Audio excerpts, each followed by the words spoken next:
सूरदास जी हालांकि मगर भगवान प्रतिदिन पूजन पाठ करते थे। और एक दिन का बात है कि रात में वो निकल गए, शौच करने निकल गए। जब गए बाहर, लोटा लिए, डंडा लिए और लेके निकल गए।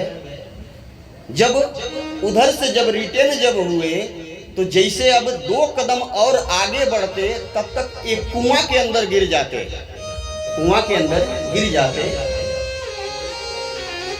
तब तक भगवान बोले कि अरे ये तो सूरदास हमारे भक्त हैं, ये भक्त हैं, अगर मैं इनको नहीं रोकूंगा तो ये तो कुआं के अंदर गिर जाएंगे तुरंत।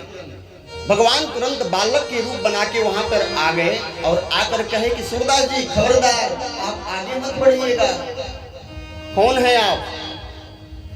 सूरदास जी बोले आप कौन हैं? तो कहे कि सरकार मैं फलाने का बेटा हूँ और मेरी गैया जो है, गैया भूल गई है, उस गैया को मैं ढूंढने आया तो मैं देखा कि आप कुआं के अंदर गिर जाइएगा, रुक जाइए, वहीं पर खड़े रहिए, थोड़ा भी आगे मत बढ़िएगा। सूरदास जी के मन में हो गया कि इस रात में बचाने वाला दूसरा कोई नहीं हो सकता है, ये परमात्मा के सिवा दूसरा कोई नहीं हो सकता है। भले ये बालक बोल रहे हैं कि फलाने का मैं बेटा हूँ, वो ठीक है, मगर मुझे विश्वास है इस रात में परमात्मा ही बचाने वाले हैं। 2 बजे रात में कौन बचाएगा? फिर सूरदास कहे कि ऐसा है कि आप जाइए, फिर मैं चला जा रहा हूँ। सूरदास जी बोले कि नहीं, मैं आपके घर तक मैं छोड़ देता हूँ।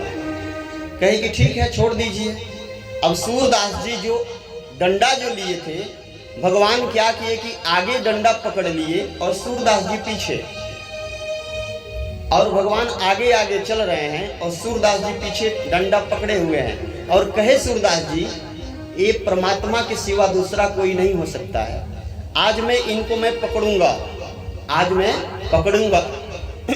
जैसे एक हाथ से सूरदास जी डंडा पकड़े हैं और एक हाथ जब परमात्मा के हाथ के पास जब लेकर गए तब तक परमात्मा अंतर ध्यान हो गए।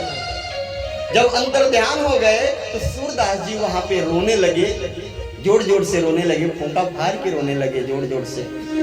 कहे कि मैं जानता था कि इस रात को बचाने वाला दूसरा कोई नहीं आ सकता है, परमात्मा के सिवा दूसरा कोई नहीं आ सकता है। जब भी आएगा तो परमात्मा ही आ सकता है, दूसरा कोई नहीं आएगा। मेरे माई बाप कहे कि आप मेरे हाथ से आप हाथ छुड़ा के निकल गए, मेरे हृदय से निकल जाइए, फिर मैं आपको मैं जानूं।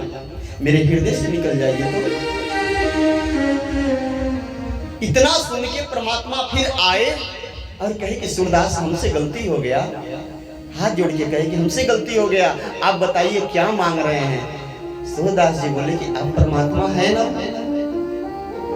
कहे भगवान बोले कि हाँ सूरदास जी मैं परमात्मा हूँ। कहे कि ठीक है, जब आप बालक रूप में आप आए हैं तो आप बालक बन के आप मेरे पास बैठ जाइए, मेरे गोदी में बैठ जाइए। और भगवान सूरदास जी देखिए शौच से लौटे हुए मगर परमात्मा हमारे ऐसे ही आके गोदी में बैठ गए, बालक के रूप में आके बैठ गए। अब बोले परमात्मा बोले कि अब बताइए सूरदास जी अब क्या मांग रहे हैं? कहे कि ये जड़ा मेरा नेत्र जो है, ये नेत्र को खोल दीजिए ना, खोल दीजिए सरकार। इस पे पाप रूपी इस पे पर्दा लगा हुआ है, ये पर्दा मेरा खुल नहीं रहा है, जड़ा खोल दीजिए ना। कैसे कह रहे हैं गौर करिएगा।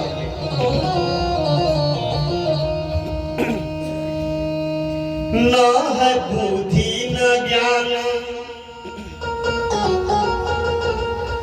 मैं हूँ बालक नादान, थोड़ा हम पर कृपा बरसाओ ना। ताली बजाते हुए सब लोगों को कहना है, क्योंकि हम लोग के ऊपर भी ये पर्दा लगा हुआ है। ना है बुद्धि न ज्ञान, मैं हूँ बालक नादान, थोड़ा हम पर कृपा बरसाओ ना। प्रभु अखिया से पर्दा हटाओ ना, प्रभु अखिया से पर्दा हटाओ ना। न है बुद्धि न ज्ञान, मैं हूँ बालक नादान, न है बुद्धि न ज्ञान,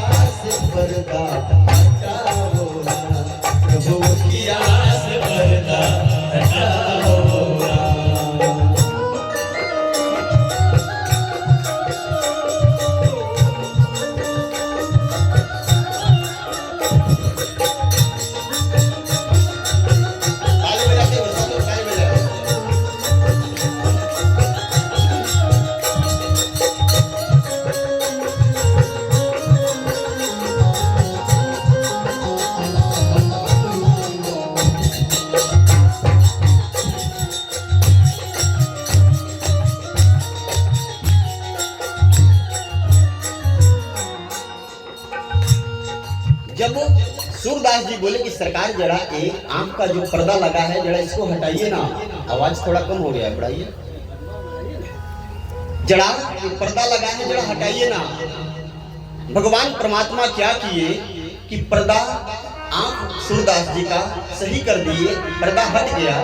अब सूरदास जी परमात्मा बालक बन के गोदी में बैठे हुए हैं और खूब परमात्मा को लार दुलार सब कुछ किए और करने के बाद से गोर गोर गालों पर कपोलों पर हैं, जिस तरह लग रहा है कि फूलों के ऊपर वो बारिश का जो नहीं बूंदी जो टपका रहता है, वो सब सूरदास जी देख के बड़ा खुश हुए।